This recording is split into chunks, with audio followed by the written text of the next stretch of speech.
how I made this.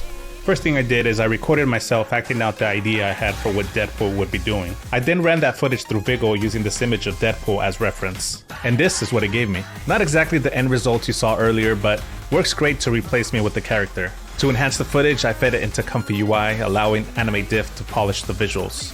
And this is what it gave me.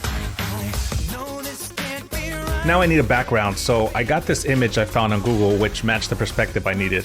I used Photoshop to remove the person and flipped it horizontally. I ran that through ComfyUI using this prompt and got this. At this point I thought, okay, how am I gonna get this background to move? And I also want it to look like it's raining.